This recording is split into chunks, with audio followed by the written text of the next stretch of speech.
Hi and welcome to our video series teaching young women how to feel comfortable on a motorcycle and your whole riding journey. So today we're very lucky that we have two gorgeous riders with us, Emily, who is still on her L's and riding only for a few months, and Alex, who's been riding for 6 years. And even luckier than that, we have the pleasure of filming our series in the actual workshop at Harley-Davidson Australia Technical Training Facility. So please enjoy the series and let's start answering some of the questions that you've asked about riding motorcycles. Where did you start your journey learning how to ride, Emily? So I started by going online and finding a riding course. So I went through Stay Upright.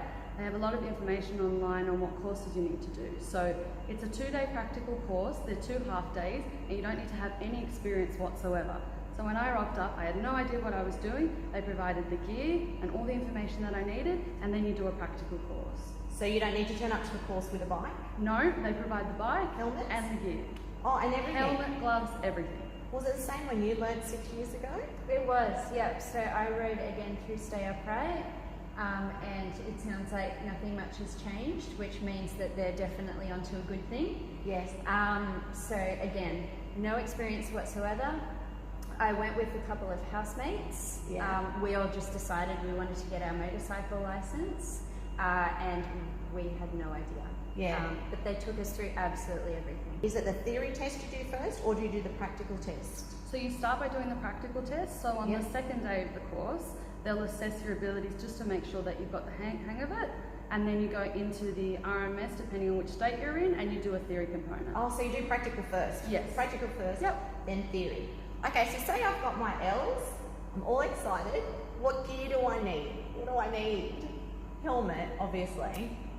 Starting with a helmet is definitely the most important. Gloves and a jacket's probably next. Yep. And then once you've got a little bit more money behind you, riding jeans and proper riding boots is really important as well.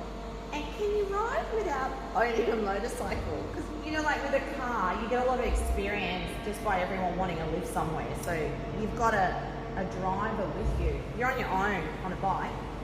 How did you go not owning a bike? So I got my license and didn't buy a bike straight away, and I did absolutely no practice, and to be honest it was the worst thing. As soon as I bought a bike, that was when I actually started to put that knowledge that I'd learned in the course and was able to use it. So I went to an industrial estate where there was no cars or people around, and then just started from the scratch, went really slow, took my time, and then as I built my confidence up, went further and further out. Did you buy a bike straight away? I was actually very lucky. I had a friend who was able to lend me one, but again, to what Emily said, you can't really progress unless you've got access to a motorcycle. Yeah, because when I did my L's, I didn't have a motorcycle. I did nothing for 5 months. I didn't remember anything. So the first time I was on a bike, I dropped it going around a corner. As you remember, Steve, who was helping me learn to ride. So yeah, so we really do need a bike, don't we? Yeah. So practical, theory, helmet, jacket, gloves, then a motorcycle, and then you're pretty good to go. Do you have any funny stories learning to ride? It's really nerve-wracking. I found it more nerve-wracking than learning to drive. Also, I was a bit older, so when I learned to drive a car, I was 16, and then 45 when I learned to ride. What did you find the most nerve-wracking part about learning how to ride? Yeah, like with a car, you know, you have someone sitting next to you. If something goes wrong, there's someone to tell you what to do. With a bike, you're there by yourself. So I made my partner sit on the side of the road as I went around in circles because I was so nervous that if something went wrong, I'd be by myself. But you soon believe in your own confidence, and as that builds up, you realize that you're in control of the motorcycle, and as long as you're going slow at the beginning, you'll work your way up to being able to be fine on the roads. 6 years in, what motorcycle number are you up to now?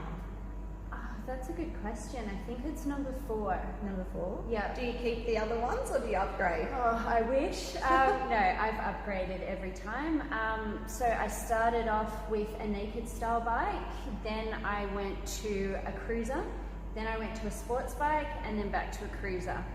So those of us that have no idea what you're talking about, naked as in you're not naked while on the bike. Definitely Thank you. No calendar. So A naked bike is a motorcycle essentially with the bare essentials, so it doesn't have a lot of the plastic fairing that you see on sports bikes.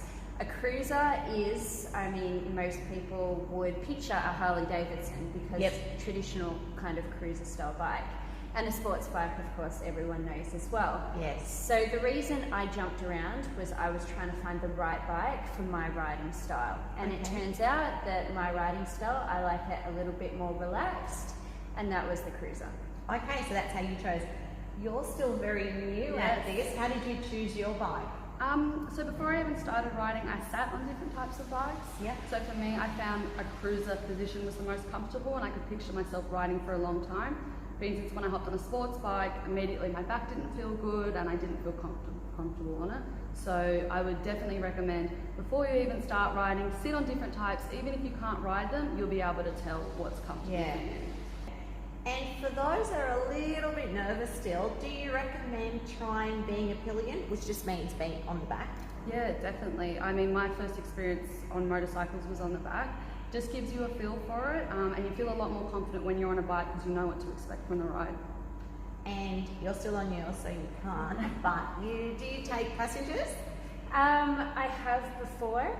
I prefer not to because I kind of like doing my own thing. Yes. But I do actually like going on a bike as a pillion with a rider that I trust because you can kind of relax a little bit more and just enjoy the ride. Yeah, enjoy the riding instead of looking. Well, thank you very much for sharing your experience. For everyone that's still a little bit nervous, what would you say the best thing about riding is?